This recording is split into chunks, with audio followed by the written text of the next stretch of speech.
సహవాసాన్ని మనకందరికి ప్రభు అనుగ్రహించినందుకు రెండు చేతులు ఎత్తి ఒకసారి స్తోత్రం చేద్దామా? హల్లెలూయా.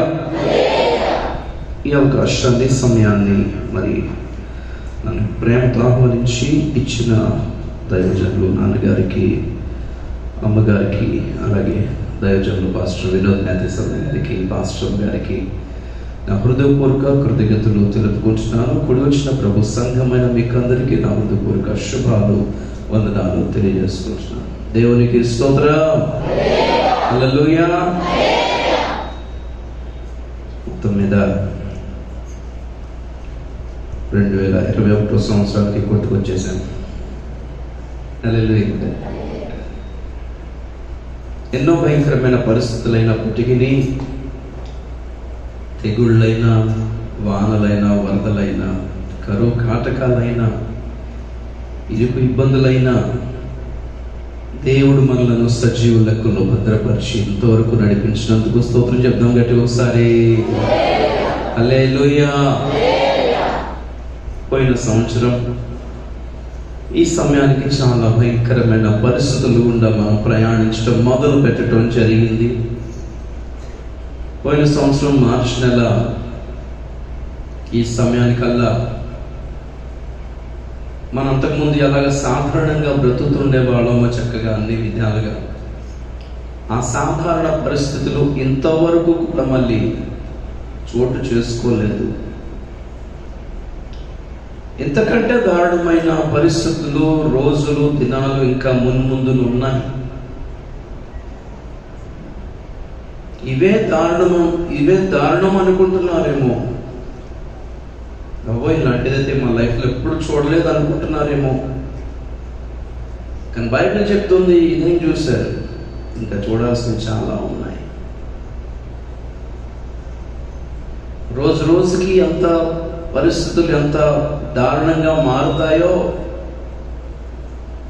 అలా దినాలు గడిచే కొద్దీ ఏమనిపిస్తుంది అంటే, అప్పటి దినాలే బాగుండేవి అనిపిస్తుంది, ఆ కష్టాలే బాగుండేవి అనిపిస్తుంది.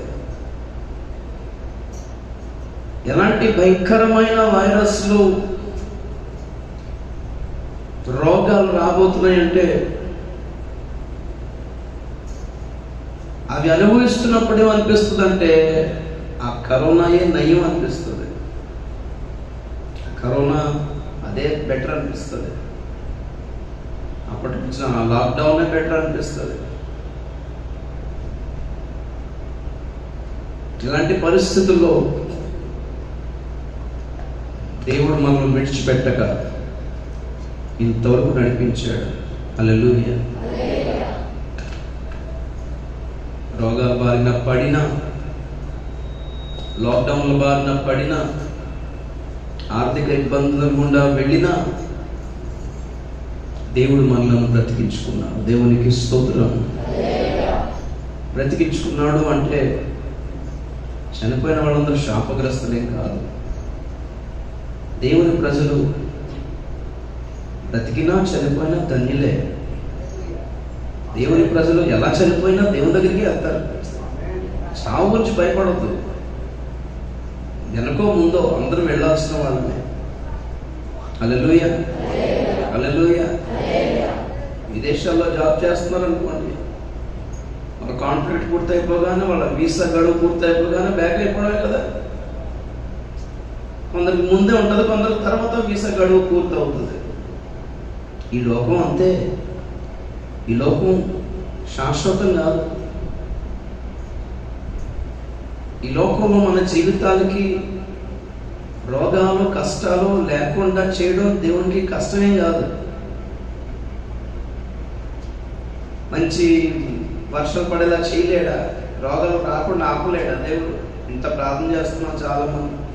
దేశం బాగుపడాలి, ప్రకృతి బాగుపడాలి, రాజకీయ వ్యవస్థ బాగుపడిపోవాలి, పరిస్థితులు బాగుపడిపోవాలి, ఆర్థిక ఇబ్బందులు తొలగిపోవాలి, రోగాలు రావద్దని ఎంత ప్రార్థన చేస్తున్నాం. చాలా చాలా పెద్ద పెద్ద ప్రార్థన గోపురాలు, ఉద్యమాలే ఉన్నాయి. ప్రార్థన ఉద్యమాలు. ఆ ప్రార్థనలన్నీ దేవుడు వినలేకేం కాదు. హల్లెలూయా. ఐగుప్తు దేశంలో ఇశ్రాయేలీయులు బానిసలుగా ఉన్నారు. ఎందుకు అంటే యోసేపు చనిపోయిన తర్వాత యోసేపును ఎరుగని ఒక క్రొత్త రాజు వచ్చాడంట. యోసేపు చేసిన మేలు ఆ రాజుకి తెలియదు. ఏం మేలు చేశాడు యోసేపు ఐగుప్తు దేశానికి? కరువులో కాపాడాడు కదా. సొంత దేశమేం కాదు యోసేపుది, సొంత ఊరు కాదు, సొంత ప్రజలేం కాదు, సొంత రాజు కాదు, సొంత ప్రభుత్వం కాదు. అయినా ఒక దేశానికి ప్రార్థన చేసి మేలు చేశాడు. అయినా ఆ మేలును వాళ్ళు అకృతజ్ఞతను ఉంచుకోలేదు. వేరొక రాజు వచ్చి ఎవడా అంత ఇన్సల్ట్ చేశాడు. ఇన్సల్ట్ చేయడమే కాకుండా యోసేపు ప్రజలను ఇశ్రాయేలుని బానిసలుగా చూశారు.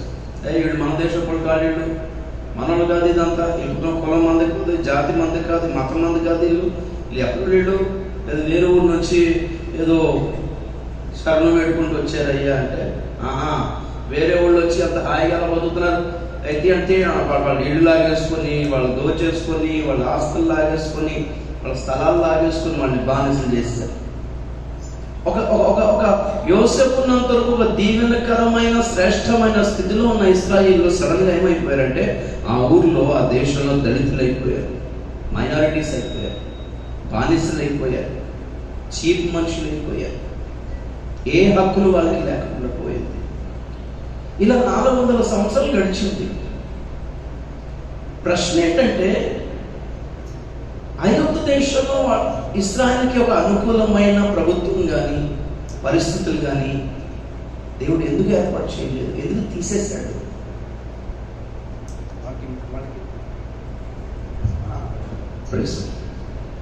వాళ్ళకి మంచి ప్రభుత్వాన్ని, సౌకర్యాలని, సదుపాయాలని దేవుడు ఏర్పాటు చేయలేకనా? ఉన్నదే తీసేశాడు. అక్కడ ఉన్నదే తీసేసాడు. ఎందుకంటారు? చెప్పాలి, బాగా తెలివినటువంటి చెప్పాలి. ఎందుకంటే సింపుల్, అది వాళ్ళ ఊరు కాదు, వాళ్ళ దేశం వాళ్ళు వెళ్ళిపోవాలి, కనాను దేశం వెళ్ళిపోవాలన్న మనసు వాళ్ళకి రావాలని. అక్కడ పరిస్థితి బాగుంటే ఏమనిపిస్తుంది? ఏదైతే ఉందండి ఎక్కడుంటే ఏం పోయింది అనిపిస్తుంది. అర్థమైందా? ఎక్కడున్నా హ్యాపీ, ఏదో ఉంది, ఏదైతే ఉంది. బబులోను దేశంలో చెరగా ఉన్నప్పుడు పరిస్థితులు అక్కడ బాగుంటే ఎక్కడైతే ఉందండి ఏదైనా హ్యాపీయే అనుకుంటారు. బబులోను దేశం వాళ్ళు అడిగారంట, ఏమైనా మీరు పాటలు పాడతారు, మస్తు పాటలు పాడతారు, మీరు ఏది పాడండి. బానిసత్వంలో ఉన్న వాళ్ళ నుంచి వాళ్ళ ఎంటర్టైన్మెంట్ కోరుకున్నారంట. ఏది సియోను గీతంలో ఒకటి ఆడి వినిపించండి అని బబులోను నదుల దగ్గర కూర్చొని అడిగారంట. అప్పుడు వాళ్ళు అన్నారంట, విదేశంలో బానిసత్వంలో వేరే వాళ్ళ దగ్గర మా దేవుడి గురించి మేమేందుకు పాడతాం? అదే కదా 137 వెళ్తారు కదా, చాలా తీయక్కర్లేదు అంటారు. వేరే దగ్గర మేమేందుకు పాడతాం? అరే మాకంటూ ఒక స్థలం ఉంది, మాకంటూ ఒక ఊరు ఉంది, మేము దేవునికి సేవ చేయాలన్నా, ప్రార్థన చేయాలన్నా, బలర్పించాలన్నా ఒక పరిశుద్ధమైన స్థలం అయి ఉండాలి. అది ఎక్కడ పడితే అక్కడ ఉంటాం ఏంటి మేము అని వాళ్ళు బాధపడ్డారు. చెప్పే పాయింట్ ఏంటంటే ఈ లోకంలో మనకి కష్టం లేకుండా చేయడం దేవుడికి చిటుకుతో కొట్టే పని. కానీ ఎందుకు చేయడం అంటే మన మనసులు భూమి మీద ఉండాలని. మన మనసులన్నీ ప్రభు రాజ్యంలో, పరలోక రాజ్యం మీద, ఆయన రాకడ మీద ఉండాలని ఈ కష్టాలన్నీ కూడా. అన్ని జనులు కష్టపడుతున్నారు, మనం కష్టపడుతున్నాం. వాళ్ళకి రోగాలు వస్తున్నాయి, మనకి రోగాలు వస్తున్నాయి. వాళ్ళకి కరోనా ఉంది, మనకి కరోనా ఉంది. వాళ్ళు చచ్చిపోతారు, మనం చచ్చిపోతున్నాం. వాళ్ళకి తుఫాన్లు ఉన్నాయి, మనకి తుఫాన్లు ఉన్నాయి. వాళ్ళకి ఎండలు ఉన్నాయి, మనకి ఎండలు ఉన్నాయి. తేడా ఏంటంటే వాళ్ళకి దేవతలు ఉన్నారు, మనకి దేవుడు ఉన్నాడు. తేడా ఏంటి?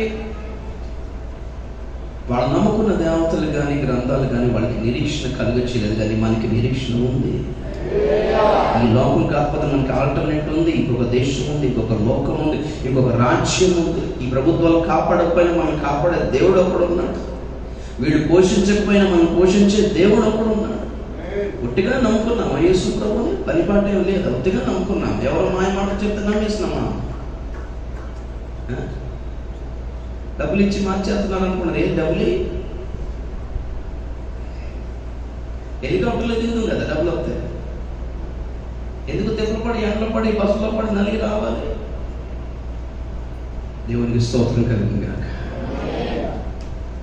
డబ్బులు ఇచ్చి మార్చాల్సిన అవసరం లేదు. సత్యాన్ని గ్రహించడం కనుకనే యేసు ప్రభువుని నమ్ముకున్నాను. కాబట్టి ఈ పరిస్థితులన్నీ ఇంకా దారుణంగానే అవుతాయి, సర్దుమడుగుతాయని మీరు అనుకుంటున్నారేమో. చాలా మంది ప్రార్థన కూడా చాలా సీరియస్గా చేసేస్తున్నారు. లక్ష్యం ఒక్కటే. మోషే ప్రార్థన అయినా, ఇశ్రాయేలులో ప్రార్థన అయినా ఏంటి? అంతేగాని మంచి ప్రభుత్వం రావాలి ప్రభువా, ఈ ఫరో కాదు మంచి ఫరో రావాలని ఆయన ప్రార్థన చేశారా? అక్కడ వేరే ఫరో వస్తే వాళ్ళకి ఏంటి, అక్కడ పంటలు పండితే వాళ్ళకి ఏంటి, అక్కడ పంటలు పండకపోతే వాళ్ళకి ఏంటి, అక్కడ వర్షాలు పడితే ఏంటి, పడకపోతే ఏంటి, మేము బయటపడాలంతే. ఇది లక్ష్యం. క్రైస్తవుని లక్ష్యం కోల్పోతున్నారు రాములు. అందుకే రోజు రోజుకి పరిస్థితులు ఇంకా దారుణంగానే ఉన్నాయి. పెనం మీద నుంచి పొయ్యిలో పడమంటారు సార్. పెనమే నయ్యం, పెనమే నయ్యం. ఒక సైడ్కే కాలుతుంది, పొయ్యిలో పడితే అంతే మొత్తం మొత్తం ఇంకా ఖాళీ బూడిదైపోవడమే. దేవునికి స్తోత్రం కలిగింది కాక. సరే, ఈరోజు స్పెషల్ ఏంటంటే ఈ ఆదివారం ఏమంటారు? బాగా అలవాటు ఉంటుంది. మట్టల ఆదివారం. ఏంటో మట్టల ఆదివారం అంటే ఏంటో అసలు? ఈ మట్టలేవి, మట్టలు ఎక్కడ కనపడతలేదు. దేవునికి స్తోత్రం. నిజంగా ఇది యేసు ప్రభు 2000 సంవత్సరాల క్రితం ఈ భూమి మీద ఉన్నప్పుడు ఆయన భూమి మీద ఏమండి ఉన్న చివరి వారం అంటారు దీన్ని. ఆయన పునరుద్ధానానికి ముందు యేసు ప్రభు చేసిన పరిచర్యలో ఆయన చివరి వారం ఇది, ద లాస్ట్ వీక్. అందుకే పరిశుద్ధమైన వారం అని, హోలీ వీక్ అని అంటారు. ఏమండి ఈ ఆదివారం, పామ్ సండే, మట్టల ఆదివారం నుంచి పునరుద్ధాన ఆదివారం వరకు ప్రతిరోజు కూడా చాలా ప్రాముఖ్యమైన రోజు. దేవునికి స్తోత్రం, హల్లెలూయా. మట్టలను తగిలించుకొని ఏమండి ఊరేగించడం ఆచారబద్ధంగా కాకుండా ఆత్మీయంగా మనం ధ్యానిస్తే కనుక సిలువుని చాలా విషయాలు అనుభవించగలం. దేవునికి స్తోత్రం, హల్లెలూయా. చాలా చర్చ్ ఉంది, పైన సిలువు ఉంది, బయట పడుకున్న సిలువులు చూశాను. ఇలా చాలా చోట్ల సిలువులు ఉన్నాయి. అందరూ సిలువ శక్తిని అనుభవించలేకపోతున్నారు. ఎందుకంటే చాలా మంది సిలువను ఆచారంగానే చూస్తారు. కొన్ని చర్చిలకి అయితే 3 సిలువలు ఉంటాయి. ఒక సిలువ అంటే ఏ స్టవ్ అనుకుందాం. ఈ పక్క 2 సిలువలు ఎవరి? చెప్పాలి. దొంగల సిలువ మనకి ఎందుకండి? హల్లెలూయా. ఒకసారి ఏం జరిగిందంటే, ఆ పోలీసు గారు దొంగను పట్టుకున్నారు. దొంగను పట్టుకొని ఫుల్ 3rd డిగ్రీ పొడి చేస్తున్నామండి. కొన్ని లాంటి కొడుతూ సడన్గా ఆగాడు ఆ పోలీసు క్రిస్టియన్. పోలీసు ఆగి, నువ్వు క్రిస్టియన్ కదా, నువ్వు క్రిస్టియన్ అని గుర్తుపట్టాడు. నువ్వు క్రిస్టియన్ కదా, నువ్వు క్రిస్టియన్ అయ్యంటే దొంగ పనులు చేస్తావు, ఇంకా గట్టి పట్టడం మొదలుపెట్టి.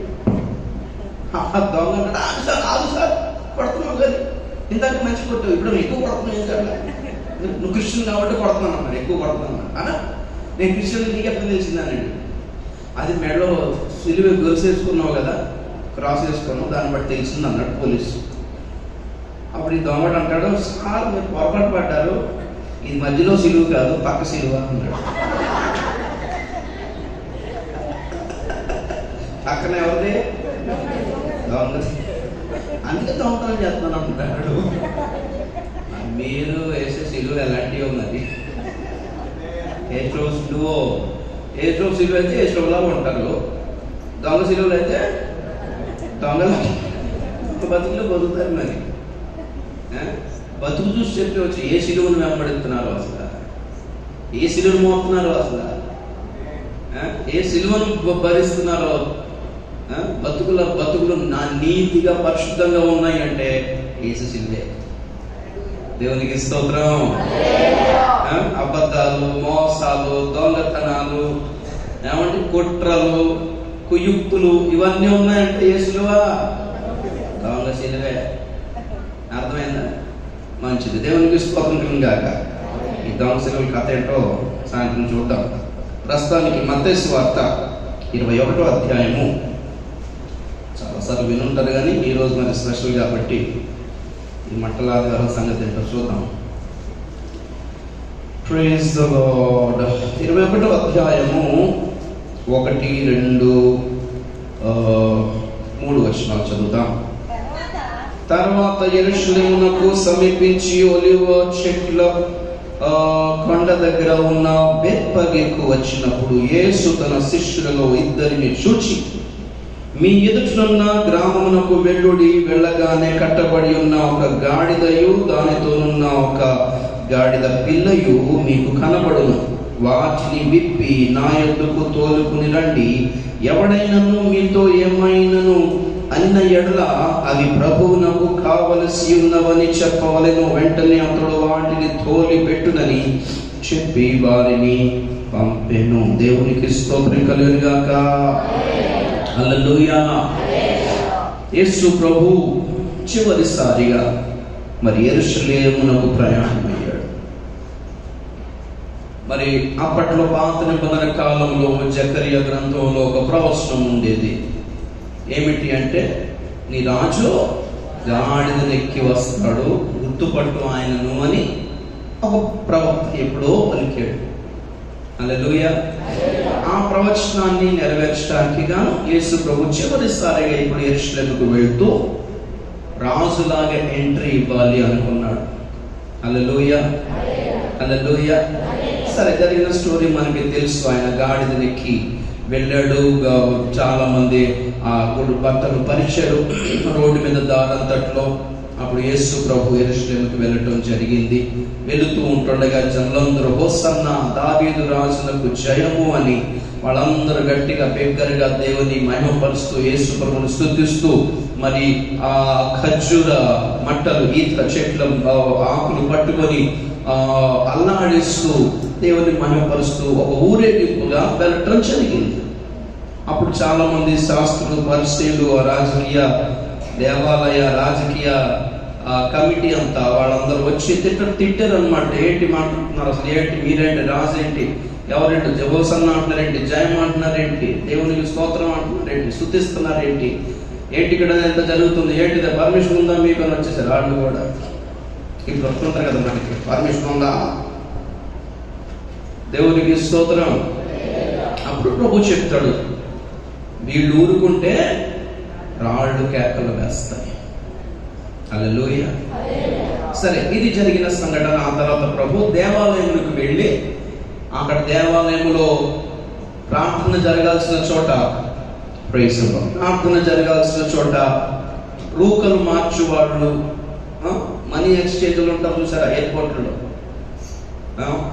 ఆ దేశపు కరెన్సీ పంచుతూ ఉంటారు.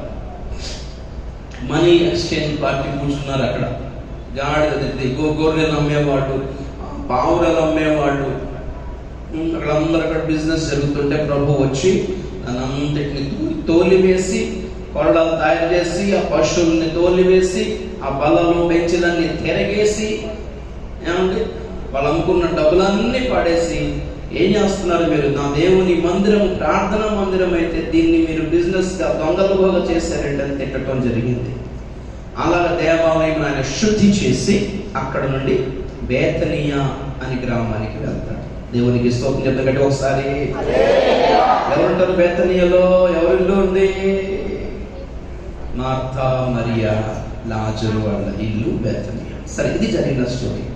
ఇందులో మనం కావాల్సిన చాలా ప్రాముఖ్యమైన విషయాలు చాలానే ఉన్నాయి, అన్ని చెప్పడం కుదరకపోవచ్చు, చాలాసార్లు మీరు వినుంటారు. అయినా ఒక కొత్త పద్ధతిలో విషయాలు వినడానికి ప్రయత్నం చేద్దాం. దేవునికి స్తోత్రం కలుగును గాక. యేసు ప్రభు రాజు. ఎంత ఘనమైన రాజు అంటే, ఆయన పుట్టడం కూడా రాజులాగే పుట్టాడు కదా. తూర్పు దేశపు జ్ఞానులు వచ్చి ఏమని అడిగారు హేరోదుని? యూదుల రాజుగా పుట్టిన వాడే.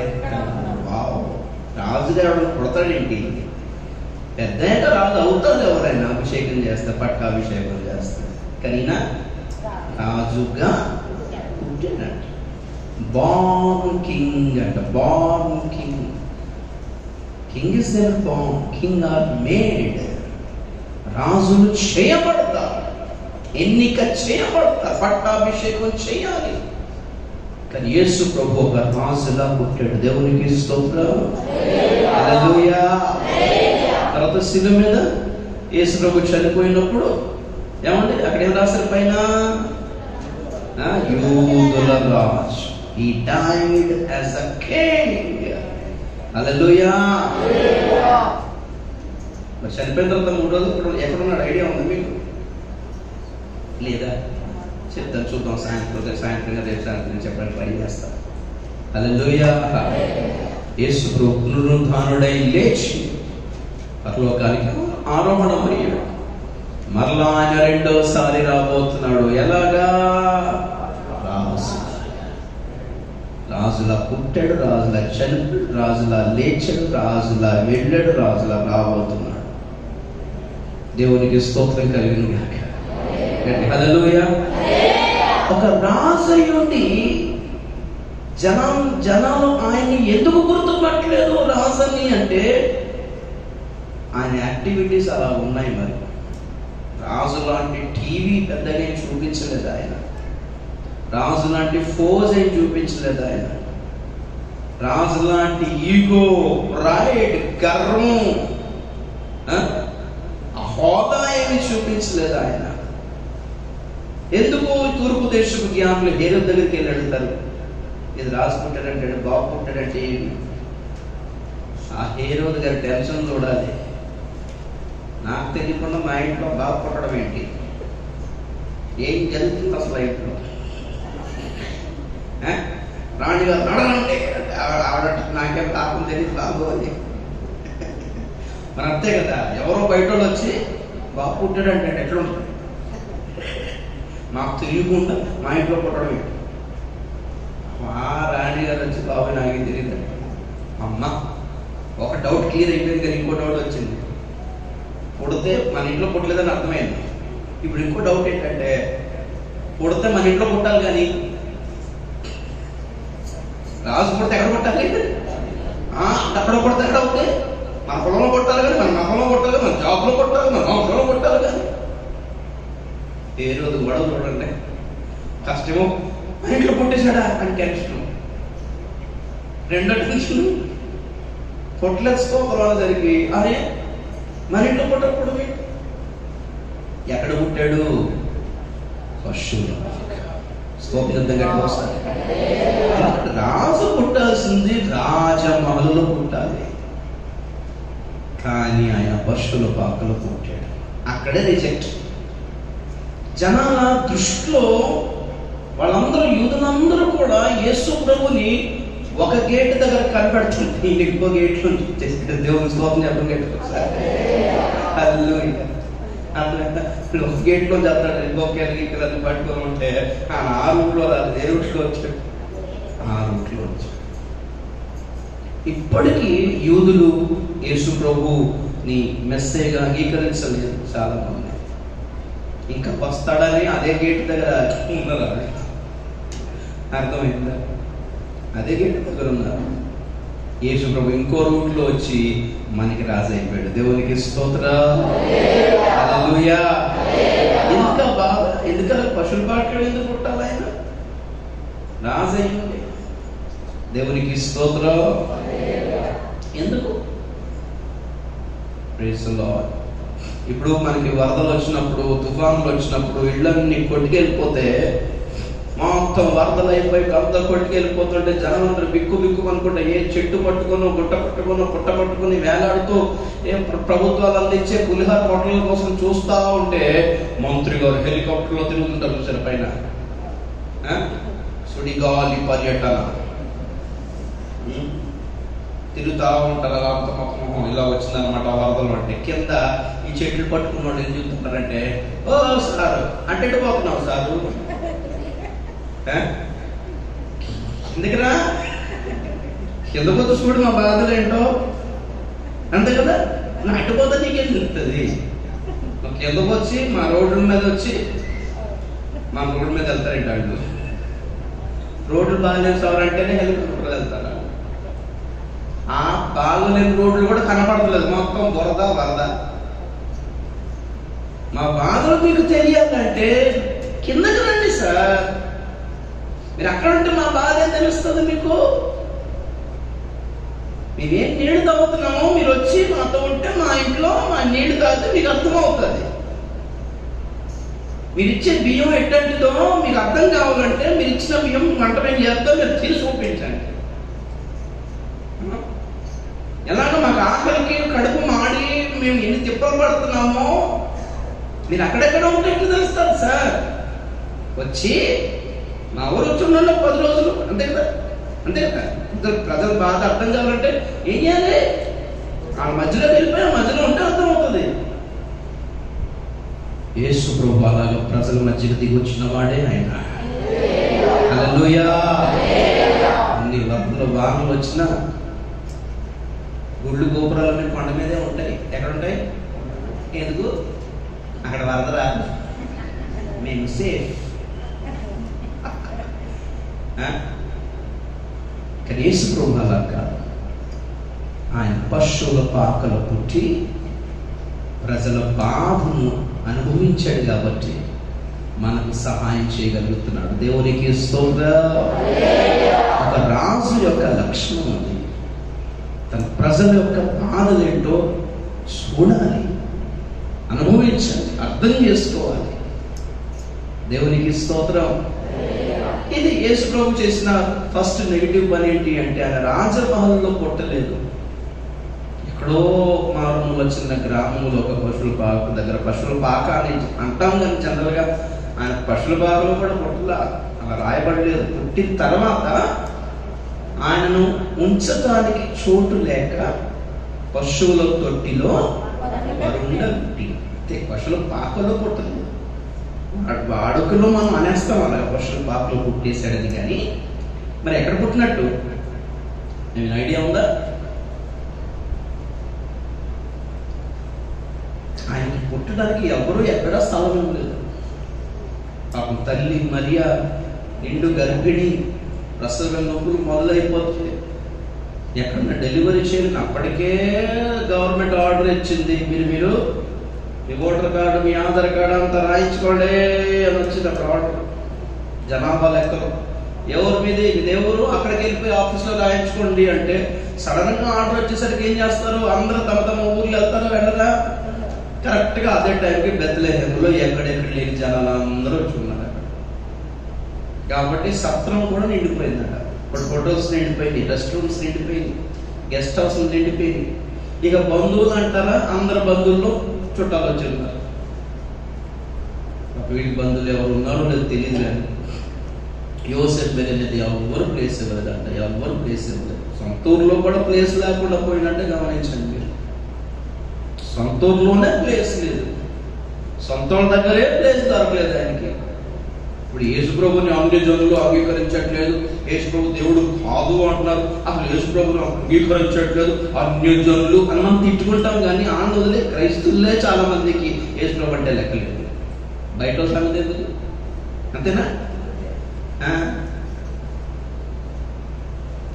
వాళ్ళెవరో వచ్చి బైబిల్ కాల్ చేశారు అంటే క్రైస్తవులే విసిరేస్తున్నారు, బైబిల్ పక్కన పెట్టేస్తున్నారు.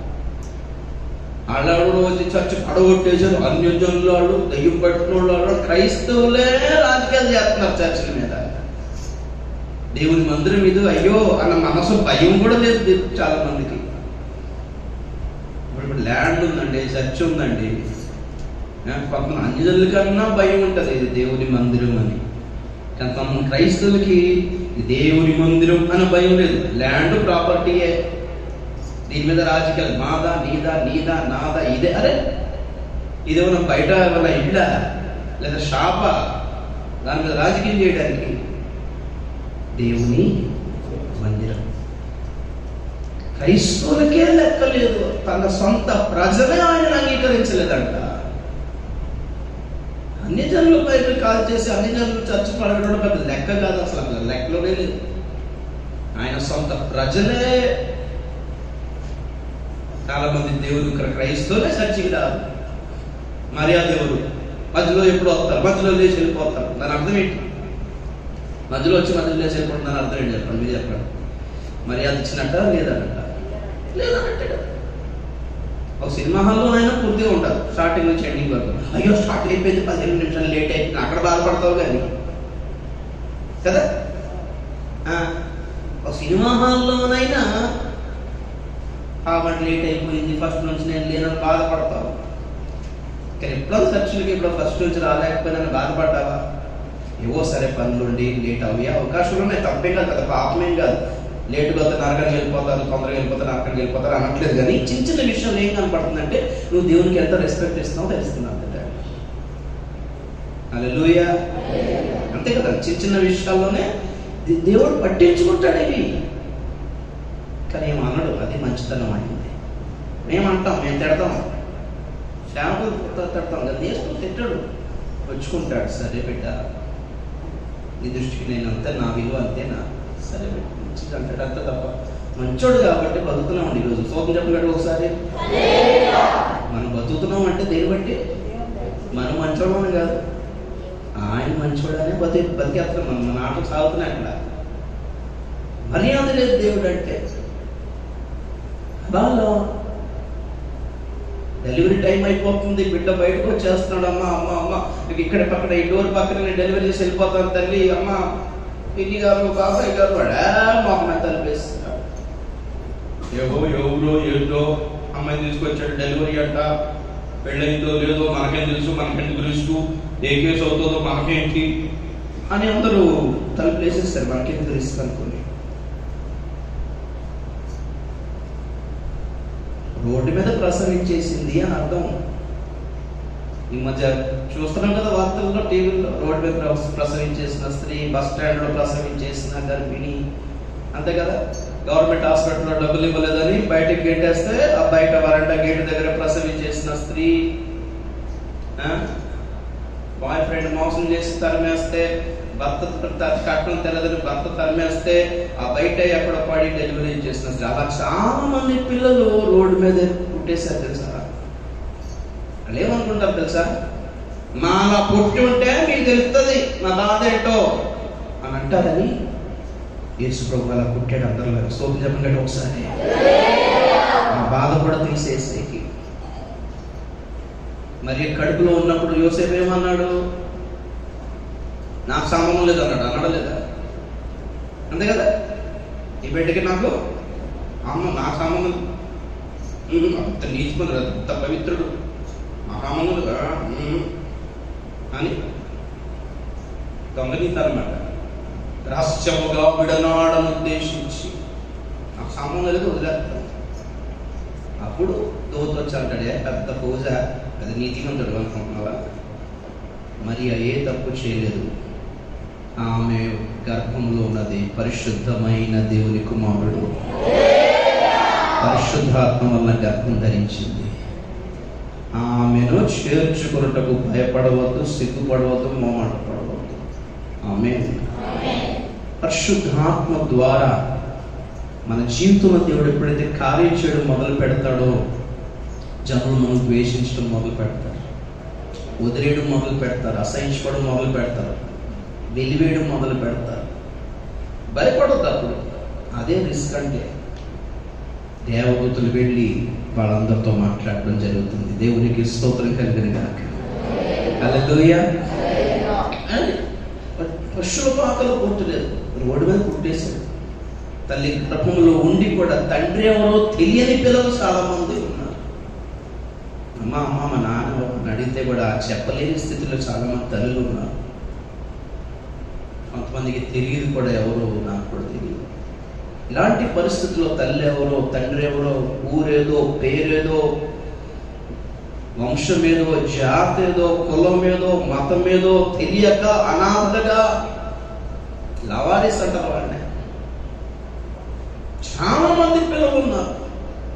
కానీ యేసు ప్రభు ఒక అవకాశం ఇస్తున్నాడు. ఏంటి అంటే, తన్ను ఎందరు అంగీకరించిరో వాళ్ళందరూ దేవుని పిల్లలగుటకు అధికారం ఇచ్చెను.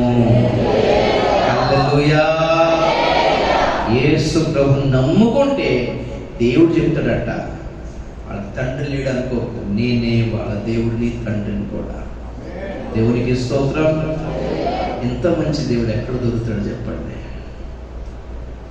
జనరల్గా దేవతలు ఉన్నారు, భక్తులు ఉన్నారు, దేవుడు ఉంటాడు, దేవుని ప్రజలు ఉంటారు.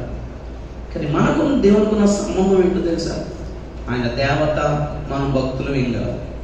ఆయన దేవుడు, మన ప్రజలు ఏం కాదు. ఆయన తండ్రి, మనం పిల్లలం. ఈ సంబంధం ఏ మతంలో కూడా లేదు తెలుసా? ముస్లింలు అయితే అసలే ఒప్పుకోరు. అరే అల్లా అల్లా అంటారు. దేవుడు తండ్రి ఎందుకు అవుతాడు, మన పిల్లలు ఎందుకు అవుతాం? సరే మంచిదే, అంత గౌరవం అంత రెస్పెక్ట్ నువ్వు ఇవ్వు. కానీ దేవుడు ఏమంటున్నాడంటే, నేను మీకు తండ్రిని అయ్యందును, మీరు నాకు కుమారులు కుమార్తెలు అయి ఉండాలి. ఇంత క్లోజ్ సంబంధం ఇస్తానన్న దేవుడు యేసు తప్ప ఇంకొకటి లేడు. మరి ఎవ్వరు లేరు. మరి అంత డీప్ రిలేషన్షిప్ అండి. ఒక తండ్రి బిడ్డల సంబంధమే పెట్టేస్తాను అంటున్నాడు. దేవుని స్తోత్రం చెప్పండి ఒకసారి. హల్లెలూయా. చాలా మంది అనాథ పిల్లలు ఉన్నారు, చాలా మంది అమ్మానాన్ని లేని పిల్లలు ఉన్నారు, చాలా మందికి నాణ్యవలో తెలియని పిల్లలు ఉన్నారు. ఇలాంటి పరిస్థితులు యేసు ఎందుకు పుట్టాడు అంటే, అందరి బాధలు ఆయనకి తెలియాలనే పుట్టాడు. అలా అందరి బాధల్ని చాలా దగ్గరగా అనుభవించాడు ఆయన. ఇకపోతే ఈరోజు మాట ఏంటంటే, ఒక రాజయ్యుండి యెరూషలేముకి వెళ్ళాలి, కొంచెం అద్భుతమైన ఎంట్రీ బాగుండాలి అనుకున్నాడు. ఒక రాజు ఒక ఘనమైన ఊరేగింపుతో ఒక పట్టణంలోకి, ఒక యెరూషలేములోకి వెళ్ళాలి అంటే ఏమెక్కి వెళ్తాడు? గుర్రం ఎక్కి వెళ్తాడు. ఏమెక్కాలి? ఒక బిల్డప్ ఉండాలంటే ఎలా ఉండాలి? క్లాస్గా ఉండాలి కదా. ఒక బిల్డప్ ఉండాలి. ఊర్లో ఎంట్రీ వెళ్ళాలి అంటే డొక్కు బైక్ వేసుకుని వెళ్తారేంటి? సొంత కారు ఉన్నా పాత మారుతి కారు వేసుకుని వెళ్తారేంటి? అవసరమైతే డబ్బులు ఇచ్చి ఒక ఇన్నోవా బుక్ చేసుకుంటాడు కదా. మంత్రి గారు వెళ్తున్నారు ఊరికంటే ఎలాగే వెళ్తారు బాబు చెప్పండి. ఒక హంగ్ ఉండాలి, ఒక కాన్వాయ్ ఉండాలి, ముందు 4 పోలీసులు ఉండాలి, వెనకాల పోలీసులు ఉండాలి, మంత్రులు ఉండాలి, జెండా ఉండాలి. బిల్డప్. అర్థమైందా? హల్లెలూయా. యేసు ప్రభు కూడా యెరూషలేము అలాగే ఎంట్రీ ఇవ్వాలి అనుకున్నాడు. కానీ ఆయన ఒక ఆలోచన వచ్చింది.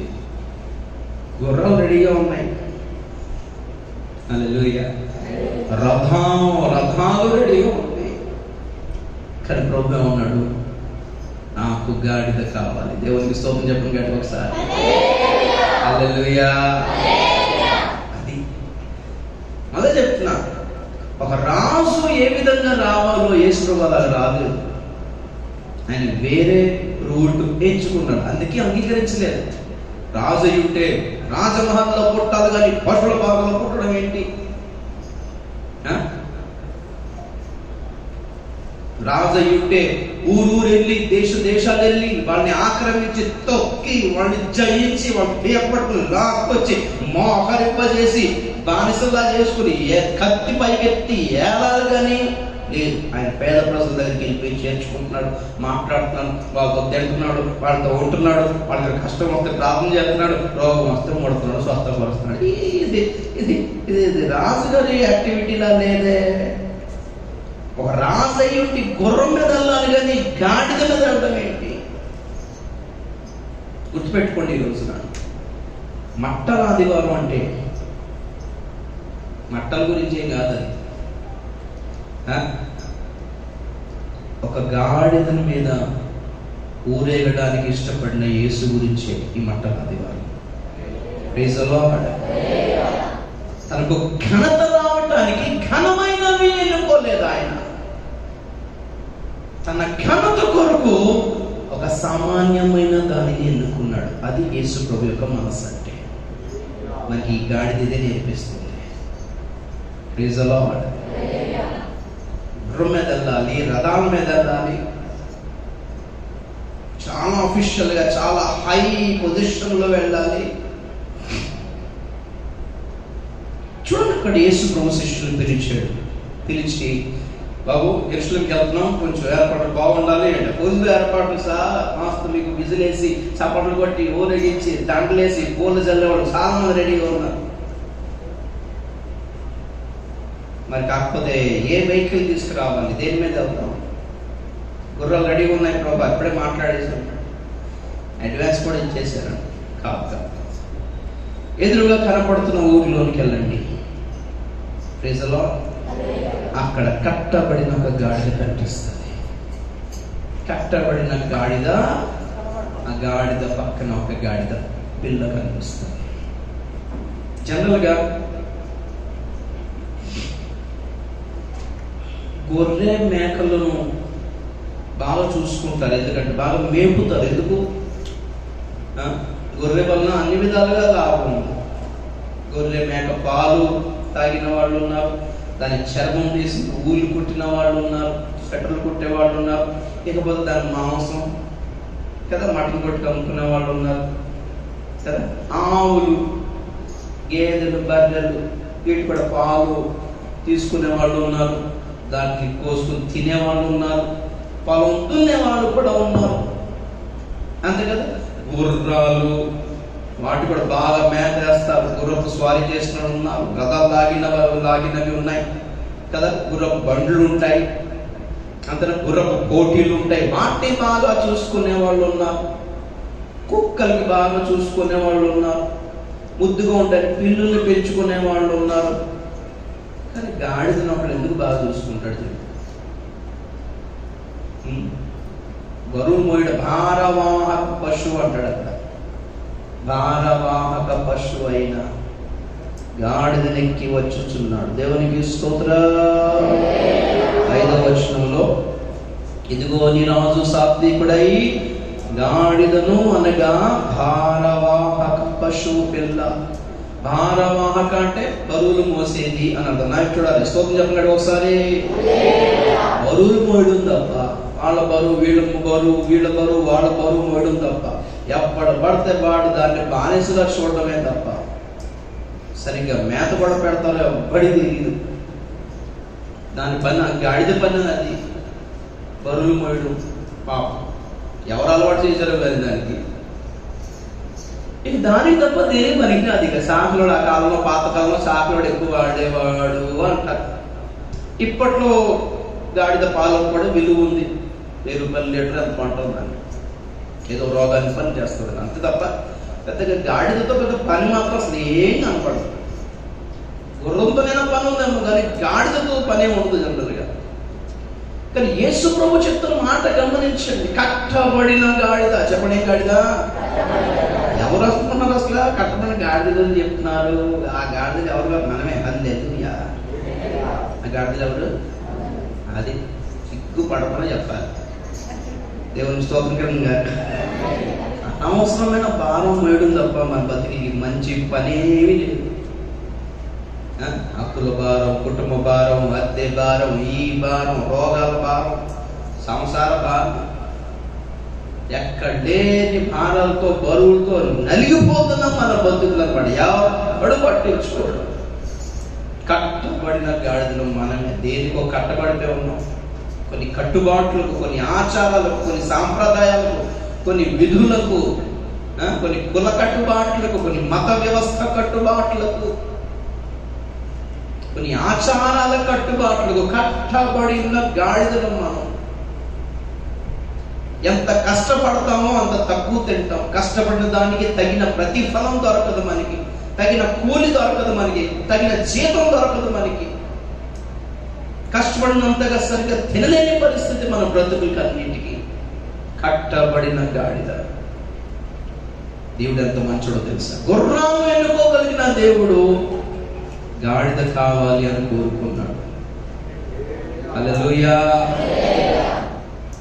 అందరూ గుర్రాలు కోరుకుంటారు, గాడిదని ఎవ్వరు కోరుకోరు. ఎవ్వరు కోరుకొనని వారిని కోరుకునేవాడే యేసయ్య. దేవునికి స్తోత్రం. హల్లెలూయా. ఎవరు కోరుకోవటం లేదా? వేస్ట్ అంటున్నారా? నిన్ను వేస్ట్, నువ్వు చదువు లేదు, ఏది లేదు, అందం లేదు, చదువు లేదు, ఆస్తి లేదు, ఏముంది చెప్పడానికి? ఏముంది చెప్పు? పెద్ద అని అంటున్నారా? నిజంగా ఏం లేదు. అలా ఏమీ లేని వాళ్ళని లోకం అయితే ఎంచుకోదు. ఏమీ లేని వాళ్ళని ఎన్నుకున్న వాడే యేసయ్య. హల్లెలూయా. బైబిల్లో ఒక మాట ప్రభు చెప్పాడు. ఏంటి అంటే, 2 పిచ్చుకలు ₹1 అయితే 5 పిచ్చుకలు ₹2 అన్నాడు. ఎంత? హల్లెలూయా. 2 పిచ్చుకలు ₹1. అయితే లెక్క ప్రకారంగా ₹2 ఎన్ని పిచ్చుకలు రావాలి? 4 రావాలి. అంటే ఒక్కొక్క పిచ్చుకకి రేట్ ఎంత? 50 పైసా, ₹1/2. కానీ ₹2కి 5 పిచ్చుకలు అన్నాడంటే ₹1 లెక్కేసుకున్న 4 పిచ్చుకలకి ₹4 అయిపోతే 5 పిచ్చుకకు విలువ లేదని అర్థం. ఫ్రీగా ఇచ్చడం అర్థం. అంతే కదా, ఇస్తుంటారు కదా ఫ్రీగా ఇచ్చడం. కానీ ప్రభు ఏమంటాడంటే, అయినను తండ్రి సెలవు లేకుండా ఒక్క పిచ్చుక కూడా కింద పడదు, దానిని ఆయన మరుగడు. ఆ 5వ పిచ్చుకు నువ్వు విలువ ఇవ్వలేదేమో కానీ యేసయ్య విలువిస్తాడట. దాన్ని లెక్క పెట్టుకుంటాడట. నువ్వు ఇవ్వకపోవచ్చు ఆ విలువ, నేను ఇస్తాను. అది నేను సృష్టించిన ప్రాణి. ఒక పిచ్చుకును పట్టించుకున్న దేవుడు నిన్ను నన్ను ఎలా మర్చిపోతాడు? Praise the lord. Hallelujah.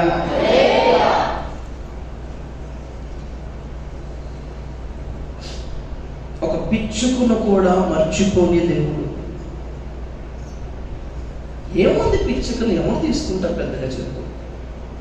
Praise the lord. నెమళ్ళకు కానీ అందమైన పక్షులకు కానీ దేవుని మందిరంలో దేవుని బలిపీఠం దగ్గర చోటు లేదు, కానీ పిచ్చుకులకు చోటు ఉందంట మందిరంలో బలిపీఠం దగ్గర. ఎంత ఘనమైనది! ఎవరు దాన్ని ఇన్వైట్ చేయలేదు. అదే అంటే నేను ఇక్కడే ఉంటాను, నాకు ఇక్కడే బాగుంది. దేవునికి స్తోత్రం కలుగుగా. ఒక పిచ్చుకను పట్టించుకోగలిగిన దేవుడు మన దేవుడు. ఎన్నుకోలేడా? ఒక గుర్రం మీద వెళ్ళిపోలేడా బిల్డప్ కోసం? కట్టబడిన గాడిద ఎక్కడున్నాడో ఆయన, ఏ ఊరో అది, ఆయన ఇల్లు చూసింది లేదు, చేసింది లేదు. శిష్యులు పిలిచి చెప్తున్నాడు, కట్టబడిన ఒక గాడిద నీకు కనిపిస్తుంది. అంటే మేము వెళ్తే కానీ కనపడదు, మరి మీకో నేను వెళ్ళకుండానే కనపడుతుంది. శిష్యులు వెళ్తే కానీ కనపడుతుంది. ప్రభు చెప్తాడు, మీకు వెళ్తే కనపడుతుంది. మరి మీకో ప్రభు నాకు ఇక్కడే కనపడుతుంది. నీ బ్రతుకులు ఎలా కట్టబడిపోయి ఉందో చూస్తున్నాడు ఆయన. అయ్యా అయ్యా అయ్యా ఎంత భారం మోసాను కదా అయ్యా, రాత్రంతా మోసాను అయ్యా, నన్ను కొంచెం ఇలా విడిచిపెట్టంటే పోయి వస్తాయంటే కట్టేశారు ఆ గాడిని. పాపం ఫ్రీడమ్ లేదు, స్వేచ్ఛ లేదు, అటు పోయేస్తా అనడానికి లేదు. అక్కడ ఆవులు మేస్తున్నాయి, అక్కడ బర్రెలు గేదెలు మేస్తున్నాయి, అక్కడ గొర్రెలు మేస్తున్నాయి. అక్కడ మేము కూడా లేదు, తిరిగేసేస్తాం అయ్యా, మేము కూడా తిరిగేసేస్తాం. కూర్చో. ఇక అంతకంటే దారుణమైన ప్రాబ్లం ఏంటంటే, ఆ కట్టబడిన గాడిద పక్కన ఉన్న పిల్ల, కట్టబడిన వాళ్ళ అమ్మను చూసుకుని ఎంత బాధపడుతుంది అది.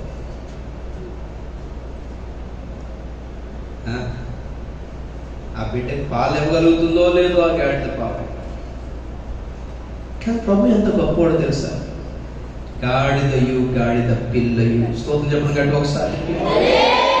గాడిదను చూస్తున్నాడు, గాడిద పిల్లలను కూడా గుర్తుపట్టాడు ఆయన. ఎవరు పట్టించుకుంటారు?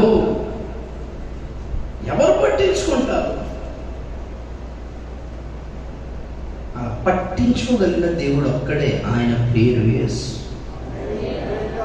ఎన్ని బాధల్లో, ఎన్ని గుండెల నిండా భారం కలిగి, బరువు కలిగి, గుండె నొప్పితో బాధపడుతున్నావో ఆ భారం యేసే చూస్తున్నాడు పిల్ల. హల్లెలూయా. తెలుసా, రిజెక్టెడ్ పీస్ అన్నమాట. చాలా మంది మన జీవితాల్లో రిజెక్ట్ పీస్ వదిలేసిన అన్నమాట. దావీదు ఇంటికి దేవుడు సమూయేలుని పంపించాడు.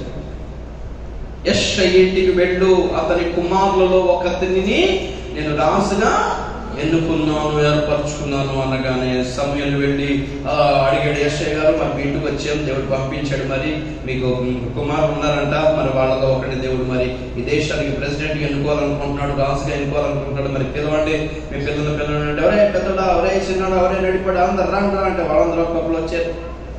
పెద్దోడు వచ్చాడు, చాలా స్మార్ట్ గా జెంటిల్మెన్ లాగా ఉన్నాడు. సమూయేలు అనుకున్నాడు, వావ్, దేశానికి రాజంటే ఏమాత్రం ఉందా,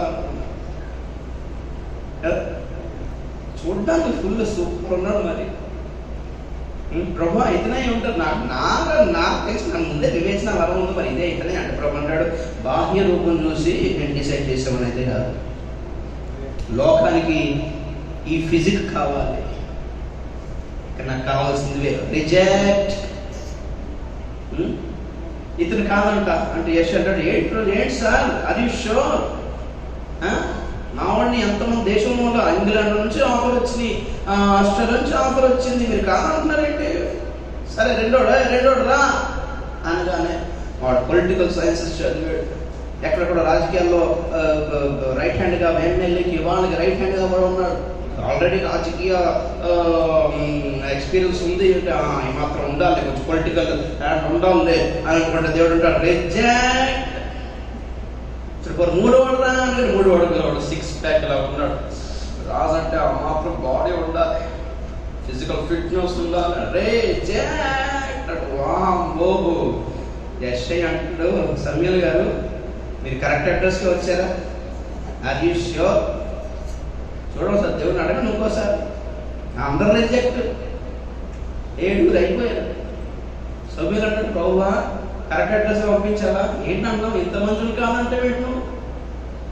ప్రభు అంటాడు, నేను పై రూపమును చూసేవాడిని కాదు, అందులో మనుషులు దృష్టిలో యోగ్యముగా ఘనముగా ఎంచబడేది దేవుని దృష్టికి తెలీదా. స్తోత్రం చెప్పండి కదా ఒకసారి, చెప్తా. దేవుడు అన్నాడు, ఇంకా పిలువు అంటే సమూయేలు అంటాడు, వీళ్ళు కాదంట, ఇంకో ఉన్నాడంట, పిలువు అంటే ఇంకొక్కడా చెప్పడం కూడా తండ్రి, వాడా వీళ్ళనే వేస్ట్ అంటే ఆడ అసలు నిజంగా వేస్ట్ అన్నాడు. ఆడకి చదువు లేదు, ఒక అందం లేదు, చూడడానికి కూడా బాగోడు, దీంట్లో కూడా లేడాడు, పొద్దునే అదేదో పట్టుకుంటాడు, కొంచెం అంటాడు తప్ప ఏమి సార్ చదవరా గాడిద అంటున్నాడు. అటు చదవడు, కొంచెం చూసుకోరా, ఫిజికల్ ఫిట్నెస్ కొంచెం చూసుకోరా, చక్కగా ఉండరా, చూడగా ముచ్చట అనిపించేలా ముద్దుగా ఉండరా అంటే ఈ ఊరిగా కొంచెం వాయించుకుంటాడని ఆ గాడిదలు గొర్రెలు మేపడానికి పంపించేసిన వాడా కడసారి వాడు, వేస్ట్ ఫెలో. కొంతమంది ఉంటారు కొంచెం తల్లిదండ్రులు బాగా చుట్టాలు ఇంటికి గెస్ట్ వస్తే, పెద్దడండి, ఇంజనీర్ అండి, పాపని, డాక్టర్ అండి, మూడోడు లోపల ఉంటారా, 10th క్లాస్ ఫెయిల్ అయ్యి లోపల ఉంటారు, బయటికి రాని పరుగుపోతుంది, బయటికి రాని వరకు పరిచయం కూడా చేయాలి, పరిచయం చేసి పరుగుపోతుంది. మీకు ఒక అబ్బాయి ఉన్నట్టు అంటే మాట్లాడి కొంచెం టాపిక్ డైవర్ట్. పిల్లలు కొంతమంది ఉంటారు, వాళ్ళు వస్తాను మమ్మీ బయటకు వస్తారు, అప్పుడు ఉంటారు, పరుగుపోతారు, రాకరా అడుగుతారు, ఇంకో అబ్బాయి ఉన్నాడు పాస్ అయ్యాడా అంటే పోయినట్టు.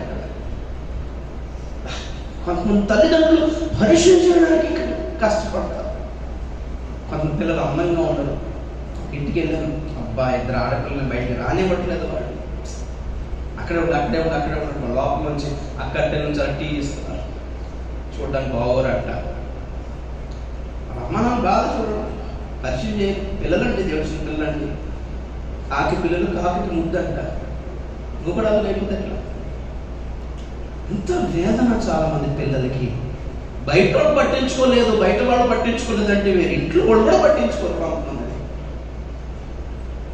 అలాంటి వాడు దావీదు.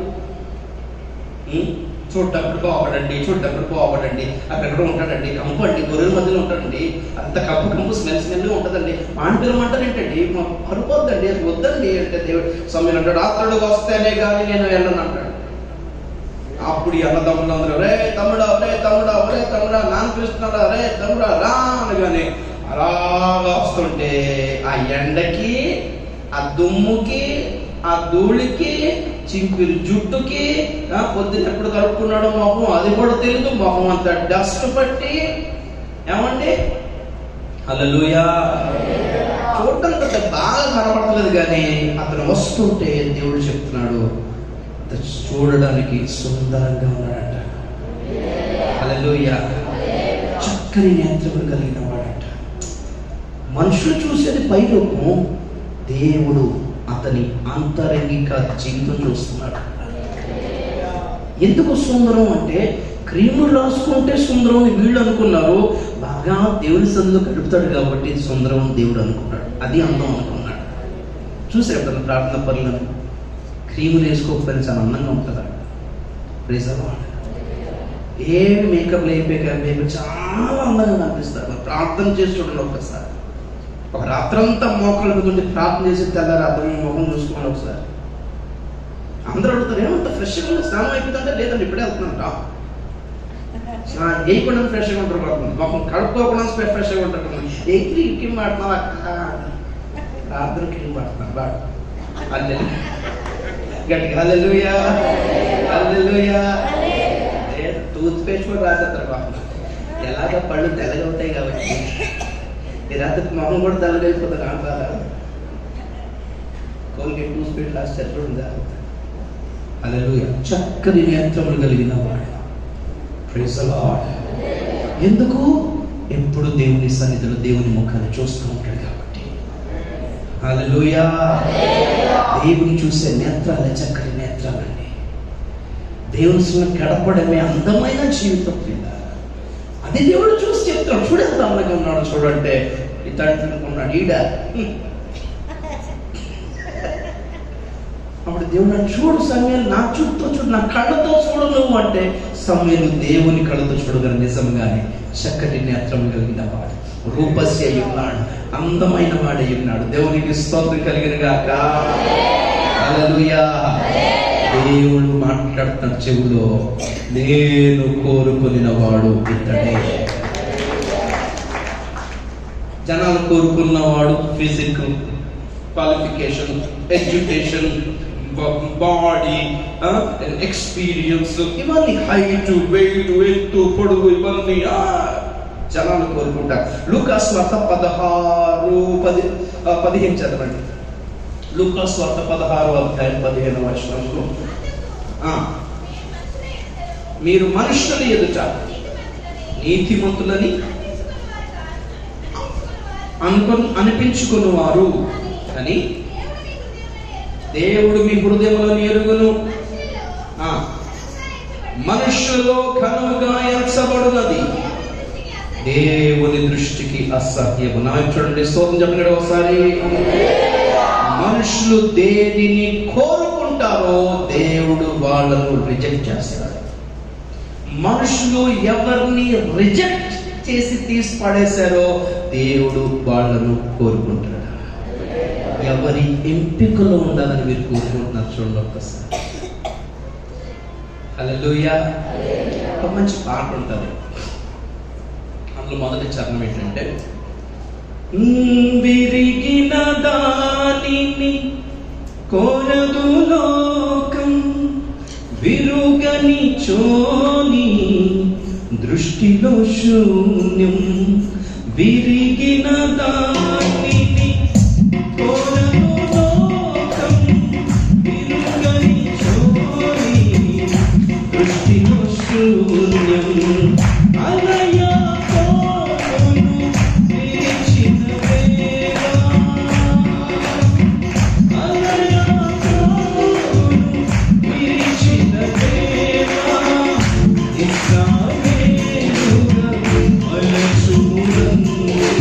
Hallelujah.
విరుగనిచో నీ దృష్టిలో శూన్యం. ఒక షాప్కి వెళ్ళాం, ఏదో మంచి టేబుల్, ప్లేటో, గ్లాసో, కప్పు కొనుక్కుందాం వెళ్ళాం. అది కొనుక్కుందాం చక్కగా బాగుందని తీసుకునేసరికి అది పగిలిపోయి ఉంది. కొంటారా? ఇస్తారా? దానికి డబ్బులు ఇస్తారా మీరు? పెట్టేస్తారు. ఫ్రీగా వచ్చిన అవుతుంది. విరిగిన దానిని ఎవరు కోరుకోరు, విరిగిపోతే కానీ దేవుడు కోరుకోడంట.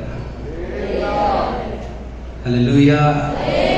ఎంతమందిని జనులు రిజెక్ట్ చేసి పడేస్తారు. చీప్ వేస్తారు. ఆరోగ్యం లేదు, అందం లేదు, చదువు లేదు, ఆస్తి లేదు, ఉద్యోగం లేదు, ఏది లేదు, రిజెక్ట్. దేవుడు అంటాడు, నేను కోరుకున్న వాడు ఇతడే. గాడిద ఎవ్వరు కోరుకోరు. హల్లెలూయా. ఒక గొర్రె దొరికిందంటే ఎత్తుకెళ్ళిపోయినవాడు ఉన్నాడు. ఒక మేక దొరికిందంటే ఎత్తుకెళ్ళిపోయి బిర్యానీ చేసుకునేవాడు ఉన్నాడు. ఒక కోడి దొరికితే అసలే వదలడు. ఒక గాడిద వాడు ఎందుకు తీసుకెళ్తాడు చెప్పు? దేవుడు తీసుకెళ్తాడు. హల్లెలూయా, హల్లెలూయా. తెలుసా, ఎవ్వరు కోరుకోరు. నేను 4వ తరగతి చదువుతున్నప్పుడు అమ్మ చనిపోయింది. ఆ తర్వాత చదువు లేదు. తర్వాత మా తాత స్కూల్లో జాయిన్ చేశాడు 2 సంవత్సరాల తర్వాత. అప్పుడు 7వ తరగతి 7th చదివాను. 7th చదివిన తర్వాత మధ్యలో ఫీజులు కట్టడం మానేశారు. బంధువుల మధ్య గొడవ, వాడిని చదివిస్తున్నాం, వాడిని ఎందుకు అంటే మా తాత కూడా ఏం చేయలేదు. ఇప్పుడు ఆగిపోయాడు, డబ్బులు కట్టలేదు. ప్రిన్సిపల్ గారు కాలు పట్టుకొని హాల్ టికెట్ సంపాదించి ఎగ్జామ్ రాసి పేపర్లో చూసుకున్నాను పాస్ అయినని. ఆ సర్టిఫికేట్ కూడా చేతిలో లేదు. ఇప్పుడు చదివింది అంతే, 7th 7వ తరగతి చదివి. ఇక అమ్మ కడుపులో ఉన్నప్పుడు మా నాన్న బాగా పడితే మా అమ్మ చచ్చిపోతామని చీర తీసి పొయ్యి మీద వేసేస్తే మొత్తం కాలిపోయింది. కింద పడిపోతే కట్టు నలిగిపోయింది. హాస్పిటల్ తీసుకెళ్తే డాక్టర్ అన్న కాలు చేతులు మొత్తం విడిపోయి మొత్తం అబ్బాయి బాగా చిక్కుపోయి ఉంటాడు. బాగానే పుట్టాడు. కరెక్ట్గా 3 ఏళ్ళ వయసు వచ్చేటప్పటికి చూస్తే లేచి నిలబడి నడవాలి. ఆ 3 ఏళ్ళకి పరిగెత్తాలి. 2 కాళ్ళకి పోలియో వచ్చింది నాకు డాక్టర్, నడవలేడు అన్నాడు. 2వ తరగతి చదువుతున్నప్పుడు ఏదో రాడు గీసుకుపోయి 4 చీరిపోయింది. బిడ్డ మాట్లాడలేడు అన్నారు. 4వ తరగతి చదువుతున్నప్పుడు అమ్మ చనిపోయింది. అందరూ వదిలేశారు. కడుపులోనే చచ్చిపోవాల్సిన పరిస్థితిలో పోలియో మీద ఈరోజు రైల్వే ప్లాట్ఫామ్ మీద పాక్కుంటా వెళ్ళి అడుక్కోవాల్సిన బతుకులో మాట్లాడడం కూడా రాకుండా నత్తిగా మాట్లాడాల్సిన నాలుగుతో చిన్నప్పటి నుంచి ఆస్తమా వ్యాధి, ఉబ్బసం, ఆయాసపడుతూ ఉండేవాడిని. కాబట్టి పని చేయలేదు. కష్టపడి పని చేద్దామని ఆయాసానికి పని చేయలేదు. ఏదైనా ఉద్యోగం చేద్దామంటే చదువు లేదు. అర్థమవుతున్నాను. ఇలాంటి పరిస్థితుల్లో ఎవరు కోరుకుంటారు చెప్పండి? ఇంట్లో ఎవరు ఉంచుకుంటారు చెప్పు? పని పాట లేకుండా ఉండేటువంటి ఎవరు ఇంట్లో పెట్టి పోషిస్తారు చెప్పు? ఎప్పటికైనా అమ్మా నాన్నకైనా కోపం వస్తుంది పని పట్టలేకపోతే. అర్థమైందా? అమ్మాయినా సరే ఎవరి పని చేయదని పని చేయగా, అదే పని చేయగా అంటాడు. అంటాడు నాన్న ఇంట్లో అప్పటి నుంచి తిడతా ఉంటాడు. ఆ రోషానికి కూడా ఎవరు పంపం బయటికి తిట్టనే అంటాడు. బాబు మనకు పూర్తిగా సిగ్గుండదు అసలు. ఎంత తిట్టినా ఎప్పటికైనా అమ్మ నాన్న ఎంతగానో చూస్తారు. ఎక్కడికి నేను పని చేయగా ఎంతగానో ఉంటుంది, అమ్మ ఎంతగానో ఉంటుందిరా. తిట్టినా కానీ నేనే పెడతా తీసుకొచ్చి. కానీ అమ్మ రోజు ఉంటుందా చెప్పు? నీకు ఎవరిస్తారా? పిల్లలు ఎవరిస్తారా? చదువురా, అది పని చేయ. అలాంటి పని చేద్దామన్నా ఆరోగ్యం లేదు. చదువుకున్నా జాబ్ చేద్దామంటే చదువు లేదు. ఉద్యోగమా, అందమా, చదువా, వ్యాపారమా, ఆస్త, కులమా, మతమా, బ్యాక్గ్రౌండా? ఇదే పెరిగిన అనుభవం అంటే. స్తోత్రం చెప్పండి గట్టిగా ఒకసారి. దేవుడు కోరుకున్న అనుభవం ఇదే. ఎందుకంటారు? 1 కొరింథీ పత్రిక 1వ అధ్యాయం 26వ వచనం చదవండి. 1 కొరింథీ పత్రిక 1వ అధ్యాయం 26వ వచనం. సహోదరులారా, మిమ్మును పిలిచిన పిలుపుకు చూడుడి, మీలో లోకరీతిని జ్ఞానులైనను ధనులైనను గొప్ప వంశపు వారైనను అనేకులు పిలువబడలేదు గాని ఏ శరీరియు దేవుని ఎదుట అతిశయింపకుండునట్లు జ్ఞానులను సిగ్గుపరచుటకు లోకములో నుండి వెర్రి వారిని దేవుడు ఏర్పరచుకొని ఉన్నాడు. బలవంతులను సిగ్గుపరచుటకు బలహీనులైన వారిని ఏర్పరచుకున్నాడు. చదవండి. ఎన్నికైన వారిని వ్యర్థం చేయటానికి, లోకంలో నీచులైన వారిని, తృణీకరించబడిన వారిని, ఎన్నిక లేని వారిని దేవుడు ఏర్పరచుకొని ఉన్నాడు.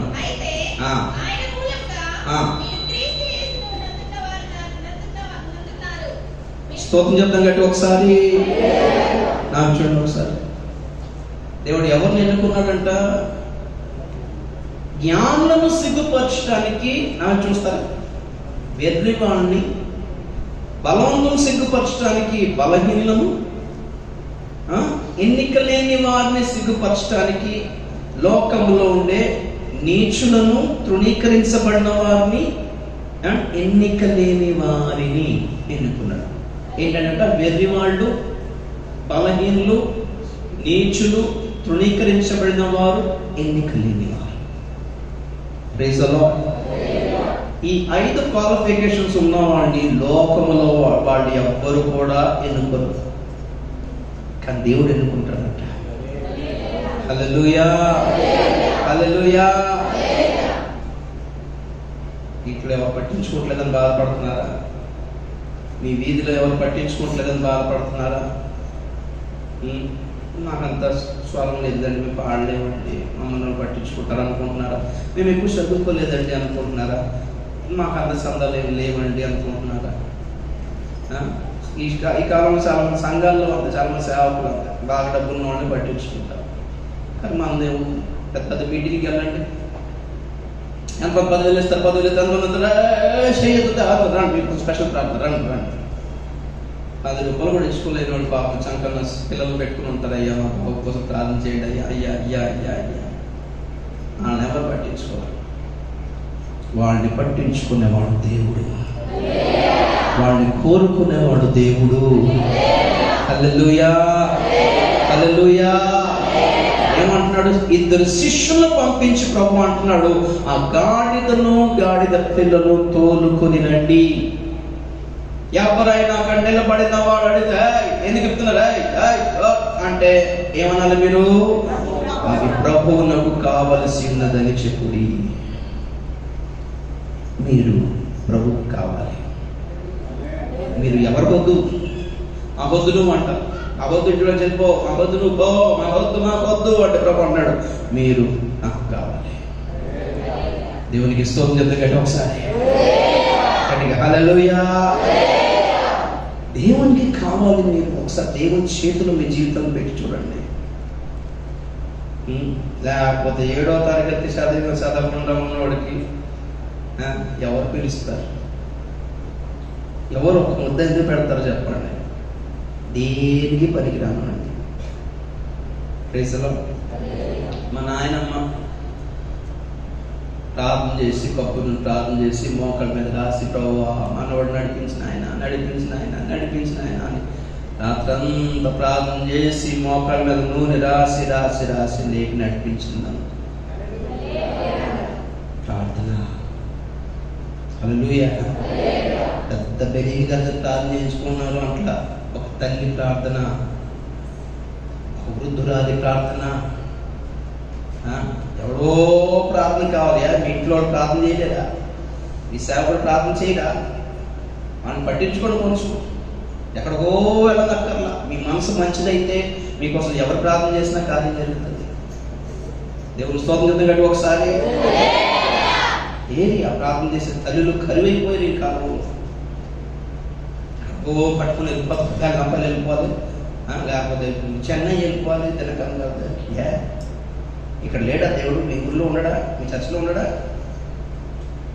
ఉన్నాడు. దేవునితో కనెక్ట్ అవ్వడం నేర్చుకోండి కరెక్ట్గా. యేసు ప్రభు వెళ్ళాలా గాడిదను లేపడానికి? ఎవరు పంపించాడు? సేవకుని పంపించాడు. సేవలు పడుతున్నట్టు ఒకసారి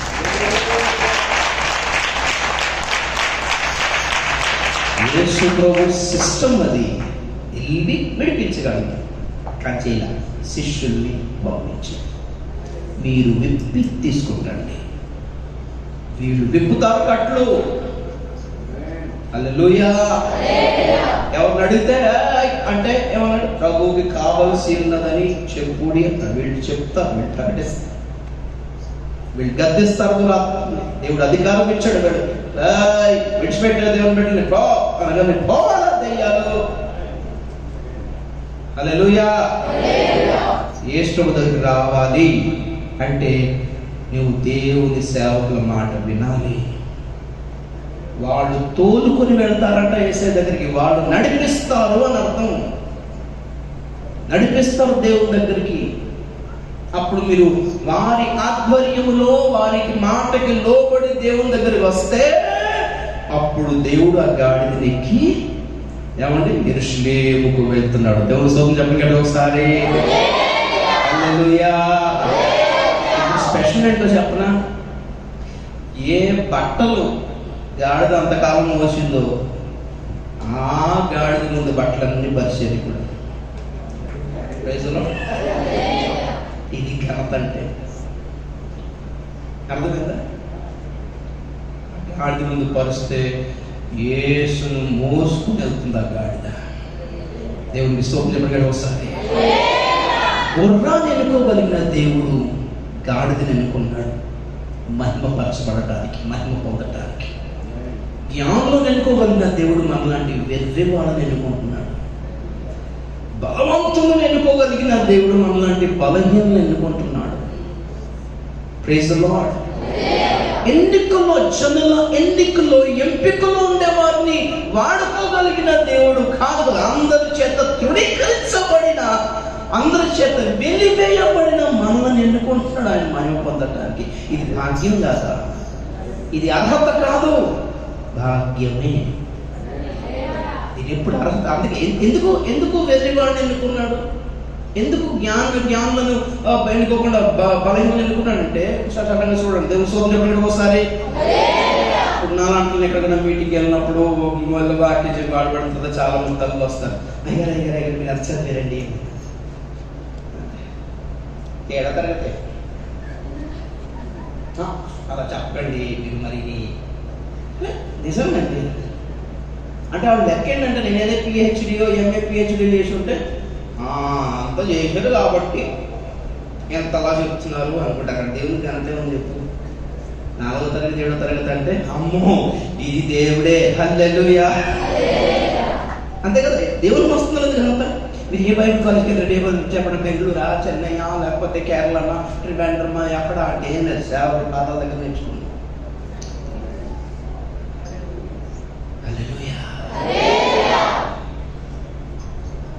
ఈ 4 ఆపరేషన్ ఎక్కడ చేయించుకున్నారండి? 4 భాషలు మాట్లాడతాను కదా.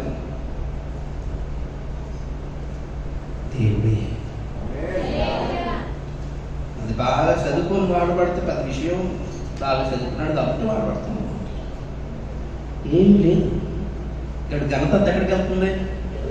ఇప్పుడు మీరు చప్పలు కొట్టినా, మీరు పూలదండేసినా, మీరు షాలో తప్పినా నాకేమనిపిస్తుంది చెప్తే? ఇలా అందరూ పిచ్చోడు కాకపోతే అనిపిస్తుంది కదా భాస్కర్ గారు. అంతేనా? మాకు కాదు యెహోవా, మాకు కాదు, నీ కృపా సత్యమును బట్టి నీ నామమునకే మహిమ కలుగునుగా. కానీ మీరు నన్ను గనపరిచిన ఆ ఘనత నేను నా కొరకు తీసుకోకుండా దేవునికి ఇస్తాను. ఎందుకంటే నా గురించి మీకు తెలియదు కానీ నా గురించి నాకు తెలుసు కదా. Praise the lord. ఇప్పుడు గాడిదండి, ఆ తెల్లారి మండే రోజున ఆ గాడిని ఎవరు పట్టించుకోవట్లేదు. ఆ గాడి చెడుతుంది. వీళ్ళందరూ వేస్ట్ ఫెయిల్స్ వీళ్ళంతా ఇలా నమ్మదు, మనుషులు నమ్మదు అంటుంటే ఇంకో గాడి వచ్చింది. ఏంటి ప్రాబ్లం ఏంటి? ఎడుతున్నావు ఈరోజు అంటే ఏడటం ఏంటంటే ఏంటంటే నిన్నంతా నాకు బట్టలు పరిచారు, నాకు ఇది చేశారు, నాకు ఖర్జూరు మట్టలు పట్టుకుని అలాగ ఊరగించారు, అంత ఇది చేశారు, నాకు మేత వేసారు, నాకు పాలు ఇచ్చారు, నాకు ఇంత చేస్తే ఈరోజు పట్టించుకుంటుంది. సండేకి మండేకి మార్పులు అంతా. అప్పుడు గాడిద ఉంటుంది, నేను నిజంగా వంటగాడిది ఏంటన్నా నువ్వు కూడా అలా కట్టమంటే, అరే ఇదంతా నీ చేసేదనుకుంటున్నావేమో, నీ మీద కూర్చున్న యేసయ్య చేసిన వాడు. నీకన్నా ఎట్లా అనుకున్నావు? బుద్ధి ఉందా లేదా? బుర్ర ఉందా లేదా? యేసును మనం మోసినంత వరకే ఘనత. ఎప్పుడైతే యేసును పక్కన పెట్టి ఘనత అంతా మనం లాక్కుంటామో, బిగ్ అడ్డగాడిద, దేనికి పనికిరాని గాడిద. ఆ బట్టలన్నీ మనక, ఆ శాలలు, పూలదండలు, ఘనత ఎందుకు? యేసయ్య మనలో ఉన్నాడు కనుక, యేసు సువార్త మోసుకెళ్తున్నాం కనుక, పరిశుద్ధాత్మ అభిషేకం మనలో ఉంది కనుక, దేవుడు మన ద్వారా మాట్లాడుతున్నాడు కనుక జనులు గుర్తుపట్టి మీరు వస్తే మా ఇంటికి దేవుడు వచ్చినట్టే అని వాళ్ళు భావిస్తున్నారు కనుక పిలుస్తారు. అంతే కదా అన్న. మీరు వచ్చి ఒక్కటి ఒకసారి అడుగు పెట్టినంటే నా అడుక్కంత వ్యాధి ఉందన్నమాట. నీ అడుగేం కాదు, అక్కడ యేసయ్య పెట్టిన అడుగు. దేవుడు స్తోత్రం చెప్పండి గట్టిగా ఒకసారి. హల్లెలూయా. చూసారా, లేకపోతే గాడిదని ఎవడు పట్టించుకుంటాడు చెప్పు? యేసు ఎక్కినందుకు యెరూషలేము అంతా పట్టించుకుంటా అక్కడ. Praise the lord. నీ జీవితం నేను పట్టించుకోవట్లేదా? ఈరోజు అప్పగించు, ప్రభు నా జీవితం నీ చేతిలో పెడతాను నాయన. నా చదువు లేదు, అంత సందాలు లేవు, ఆస్తులు పెద్దోడు ఇంకా ప్రభు, మరి అదేంటో పోలమంట ప్రభు, మరి నాయన మా ఊళ్ళో తక్కువగా చూస్తున్నారు నాయన. మీరు క్రిస్టియన్స్ అని అంటున్నారు నాయన. మీరు క్రిస్టియన్స్ అంటే ఇప్పుడు ఈ క్రిస్టియన్స్ లేకపోతే లోకం నాశనం అయిపోతుంది. తెలియదండి. సంఘం ఎప్పుడైతే ఎత్తబడిపోయిందో ఉంటుందో ఈ లోకం. ఈ తెలంగాణ అంతా భూకంప కేంద్రం తెలుసా మీకు? ఎక్కడ బొగ్గు గనులు ఉంటాయో అదంతా భూకంప కేంద్రాలు. ఎక్కడ బొగ్గు గనులు ఉంటాయో అక్కడ అగ్ని పర్వతాలు ఉండే కేంద్రం. అదంతా బద్దలైందనుకో మొత్తం లాభా బయటకు వస్తుంది. ఎందుకు బద్దలు అవ్వట్లేదు అంటారు? ప్రభు సంఘం ఉంది కనుక భూమి మీద. ఎవరిని తక్కువ కులం అనుకుంటున్నావో, వేస్ట్ మతం అనుకుంటున్నావో, ఇది మైనారిటీ అనుకుంటున్నావో, దళితులు అనుకుంటున్నావో, తక్కువే. మైనారిటీ అంటే తక్కువ ఉన్నాం మనం. మన మతం పెద్దగా లేదు దేశంలో. ఈ తక్కువ మంది ద్వారానే కాపాడబడుతుంది ఈ లోకం అంతా. ఎక్కడెక్కడ భూకంపాలు రావాల్సింది ఆగిపోతుంది. ఈ మధ్యనే 2-3 నక్షత్రాల దగ్గర నుంచి వెళ్ళి అనేది చూసారా న్యూస్లో? ఎందుకంటే పక్క నుంచి వెళ్ళిపోయింది. ప్రభు పడతా, వీళ్ళ మీద పడతా అని అంటే ప్రభు నాడు సంఘం ఉంది అక్కడ, అదే సైడ్ నుంచి వెళ్ళిపోతుంది ఆత్మగా. హల్లెలూయా. పోతే ఇటు రావడం అంటే పోతే ఇటు రావడానికి ఎంత చెప్పడతా చెప్పు, ఎంత చెప్పట్లే. హల్లెలూయా. తెలుస్తలేదు సంఘమే ప్రపంచానికి దీవెన పిల్లగా. లోకమంతా క్రిస్టియన్ అయిపోకర్లా. ఇబ్బంది పెట్టుకుని చాలు. సంఘాన్ని, సేవకుడిని ఇబ్బంది పెట్టుకుని ఉంటే చాలు. దేవుని స్తోత్రం చెప్తాం గట్టి ఒకసారి. దానివల్లనే కాపులు పడుతుంది. Praise the lord. గాడిదలం ఇక్కడ, సింహాలం ఏం కాదు. Praise the lord. గాడిదలం, యేసు ఊరేగించాల్సిన గాడిదలం మనం. మన జీవితాల్లో యేసు ప్రభువుని చూపించాలి జనాలకి. మన కాదు ఘనత, మన యేసయ్యకు ఘనత వచ్చేలాగా బ్రతకాలి. ఆమేన్. హల్లెలూయా. హల్లెలూయా. ఎప్పుడైతే యేసు ప్రభు దిగిపోతాడో ఈ గాడిదకి ఇంకా విలువ లేదు. కాబట్టి ఎప్పుడు యేసు ప్రభువుని దించేకి పక్కకు పెట్టేకు, ఎక్కడికి వెళ్ళినా మోసుకుని వెళ్దాము గాక. హల్లెలూయా. మట్టలాదివారం అంటే మట్టల గురించి కాదు. గుర్రాన్ని ఎంచుకోకుండా గాడిదనైన మనల్ని ఎన్నుకున్న యేసయ్య గురించి ఇదంతా. రాజయుండి దాసమైన మనలను ఎన్నుకొని తన మహిమ కొరకు వాడుకుంటున్నాడు. యేసయ్య గురించే ఇదంతా. హల్లెలూయా. హల్లెలూయా. జనం పరిచిన బట్టలే కానీ, గుడ్డలే కానీ, ఏవైనా సరే దాని మీద, ఆ ఘనత మీద నడుస్తున్నాము అంటే అది మన కొరకు కాదు, మనల్ని బట్టి కూడా కాదు, యేసుని బట్టే. ఎవరిదో పాపాలని, ఎవరిదో శాపాల్ని భరిస్తున్న ఈ గాడిద నువ్వు దేవుడు విడిపించిందెందుకు? నువ్వు యేసు శిలువను భరించటానికి, ఆయన కాడిని మోయటానికి, యేసు పెట్టిన భారమును మోయటానికి. అదెన్నో బరువును మోయాల్సిన గాడిద ఇప్పుడు యేసు క్రీస్తు యొక్క భారాన్ని మోస్తుంది. సువార్త ప్రకటించాల్సిన భారము మన మీద మోపబడి ఉంది. దేవునికి స్తోత్రం కలిగినాక ఆ తర్వాత యెరూషలేములో యేసు ప్రభుని ఆ వారమే సిలువ వేసి చంపేయడం జరిగింది. మన జీవితాలు ఆ సిలువకు సాక్షిగా ప్రభు రాకడ కొరకు చివరి వరకు నిలుచునుగాక. ప్రభు మాటలు నిలుచుగాక. కళ్ళు మూసుకున్నాం, ప్రార్థన చేద్దాం. విరిగిన మనసే నీకిల ప్రియము యేసునాథా,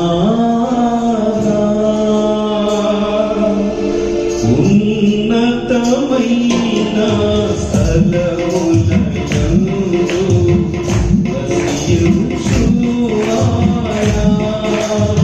విరిగిన మనసు వసింపాడా, విరిగిన మనసే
హృదయాలు దేవుని సంఘం విరిగి నలిగిన అనుభవాల గుండా వెళ్తే గనక ప్రియ దేవుని బిడ్డ, దేవుని దృష్టి నీ మీద ఉంది.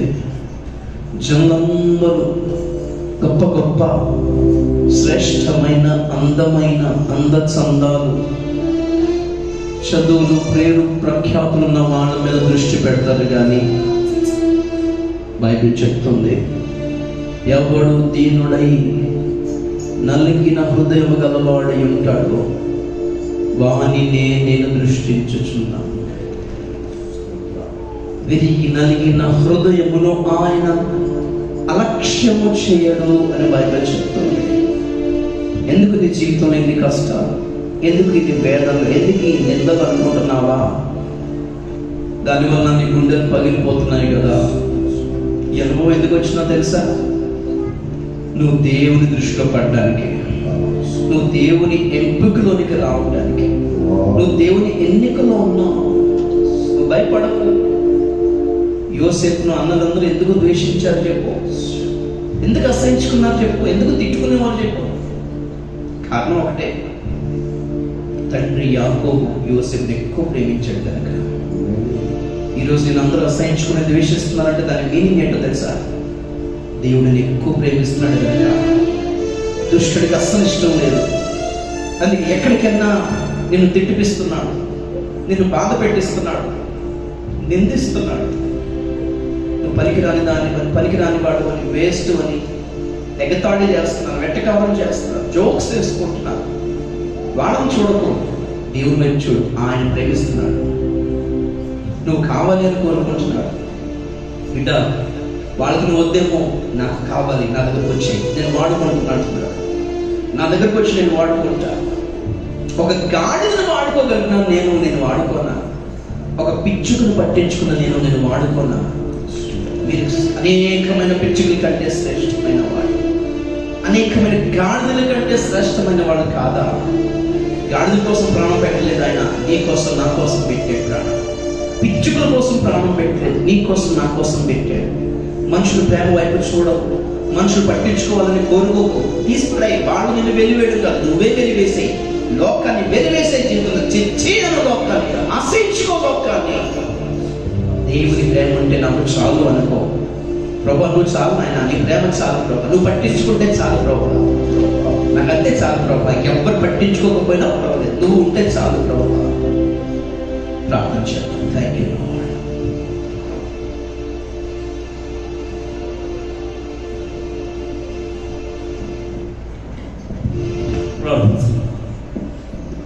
దయగల మా తండ్రి, కృపగల మా రాజా, కృపామయుడ, కృపాసక్తి సంపూర్ణ మీ పాదాలకు వందనాలు చెల్లించుకుంటున్నా. దయామయుడు, కృపామయుడు తండ్రి, మీకు స్తోత్రాలు నాయన. నీ దాసుల ద్వారా మీరు మాతో మాట్లాడిన లేఖను బట్టి వందనాలు చెల్లిస్తున్నా. అవును తండ్రి, ఎన్నిక లేని దాని మీద ఎంచుకునే దేవునికై నీకు వందనాలు చెల్లిస్తున్నా. ఈ రోజు తండ్రి నైనా మీరు ఇచ్చిన, మీరు మాట్లాడిన ప్రతి లేఖను బట్టి మనసులో వందనాలు చెల్లిస్తూ, ఒక ధన్యకమైన జీవితాన్ని కూడా మాకు ఇచ్చిన దాన్ని బట్టి కూడా ఆశిస్తూ, దాన్ని బట్టి మేమందరం విశ్వసించే వారంగా మమ్మల్ని సిద్ధపరచమని ప్రార్థిస్తున్నాం. దైవ తండ్రి, తన వాక్యం వందనా చెల్లిస్తూ ఈ కొద్ది నీ ప్రేమ యేసయ్య ప్రతి మాని పెట్టుకుంటున్నాము తండ్రి. ఆమేన్.